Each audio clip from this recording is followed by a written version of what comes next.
नमस्कार दोस्तों, infinite Shiva channel में एक बार फिर से आप सबका स्वागत है।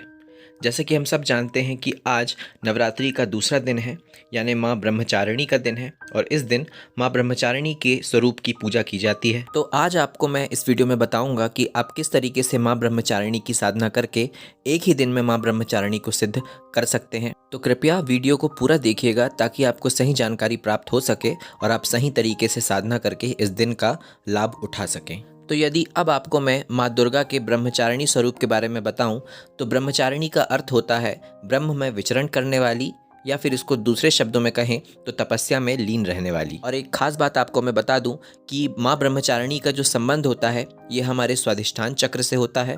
तो आज हम जितनी भी साधनाएं करेंगे उन सभी साधनाओं को स्वाधिष्ठान चक्र पर ध्यान केंद्रित करके ही करेंगे। माँ ब्रह्मचारिणी के बारे में ये कथा कही जाती है कि माँ ब्रह्मचारिणी ने शिवजी को प्राप्त करने के लिए 1000 वर्ष तक तपस्या की थी और उसके पश्चात उनको पति स्वरूप में प्राप्त किया था। साथ ही वे लोग जो अपने जीवन में ब्रह्मचार्य को फॉलो करना चाहते हैं या अपने जीवन में ब्रह्मचार्य को लाना चाहते हैं, उनके लिए आज का दिन बहुत महत्वपूर्ण है। आज के दिन यदि आप स्वाधिष्ठान चक्र पर ध्यान करके माँ ब्रह्मचारिणी की साधना करते हैं तो आपको अपने जीवन में ब्रह्मचार्य को फॉलो करने में बहुत ही ज़्यादा मदद मिलेगी। और वे लोग जो अपना स्वाधिष्ठान चक्र जागृत करना चाहते हैं और स्वाधिष्ठान चक्र से संबंधित सिद्धियाँ प्राप्त करना चाहते हैं, उनके लिए भी आज का दिन बहुत महत्वपूर्ण है। और वे लोग जो अपनी कुंडलिनी शक्ति को ऊपर की तरफ उठाना चाहते हैं, उनके लिए तो ये दिन अत्यधिक महत्वपूर्ण है। तो अब आपको जो मैं साधना बताने जा रहा हूँ, आप इसको बहुत ही ध्यान से सुनिएगा और जिस तरीके से मैं बता रहा हूँ उसी तरीके से इसको करने की कोशिश कीजिएगा। तो सबसे पहले मैं आपको मंत्र बता देता हूँ कि आपको कौन सा मंत्र करना है और फिर इसके पश्चात आपको उस मंत्र को किस तरीके से उस मंत्र से साधना करनी है वो मैं आपको बताऊँगा। तो मंत्र कुछ इस प्रकार है: ओम ब्राम ब्रीम ब्रूम ब्रह्मचारिण्ये नमः। जी हाँ, इसी मंत्र को आपको अपने स्वाधिष्ठान चक्र पर ध्यान केंद्रित करते हुए करना है। आप इस साधना को जितनी बार कर सके उतना ज़्यादा अच्छा है, जितनी बार मंत्रों को कर सके उतना ज़्यादा अच्छा है।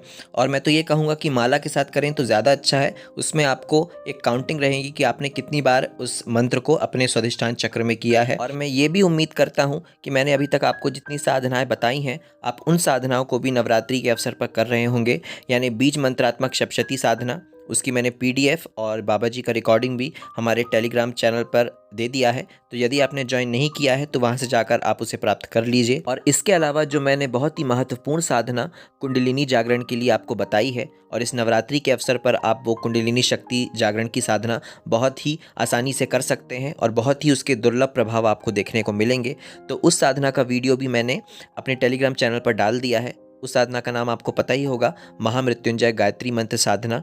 तो आप उस साधना को भी ये नवरात्रि के अवसर पर करना ना भूलें। मैं ये सब बातें आपको बार बार सिर्फ इसलिए याद दिला रहा हूँ क्योंकि सच मानिएगा ये 9 दिन इतने जल्दी बीतेंगे आपको पता भी नहीं चलेंगे, और फिर उसके बाद आप पछताएंगे कि हमें इतने महत्वपूर्ण 9 दिन मिले थे और हम उन दिनों में अच्छे से साधनाएं नहीं कर पाए। तो आप जितना हो सके इन 9 दिनों में बहुत अच्छे से सारी साधनाएँ कीजिए। आप जो सिद्धियाँ हासिल करना चाहते हैं आपको सब हासिल हो सकती हैं। स्पेशली जो कुंडलिनी जागरण वाली जो शक्ति साधना है वो इन दिनों बहुत असर दिखाती है।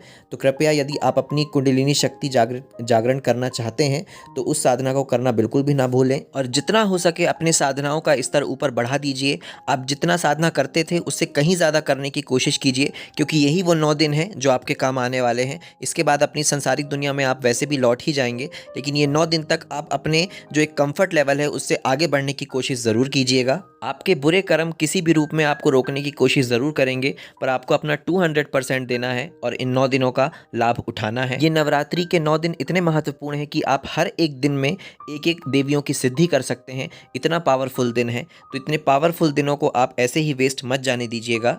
इसलिए कोशिश यही करिएगा कि कैसे भी करके आपकी कभी भी कोई साधना ना छूटे। और मैं तो यही कहूँगा कि इन 9 दिनों तक अपने सांसारिक कामों को एक तरफ रख दीजिए और पूरी तरीके से साधनाओं के प्रति समर्पित हो जाइए, वरना शायद आप कुछ ऐसा खो देंगे जिसके बाद आपके पास पछताने के अलावा कोई दूसरा रास्ता नहीं होगा। तो मैं बिल्कुल माँ भगवती से प्रार्थना करूँगा कि आपकी साधना बहुत अच्छे से चले और आप जिन भी लक्ष्यों को प्राप्त करना चाहते हैं इस नवरात्रि के अवसर पर आप उन लक्ष्यों को प्राप्त कर लें। तो अगर आपको हमारी ये जानकारी अच्छी लगी हो तो हमारे वीडियो को लाइक और चैनल को सब्सक्राइब ज़रूर करें। नमः शिवाय।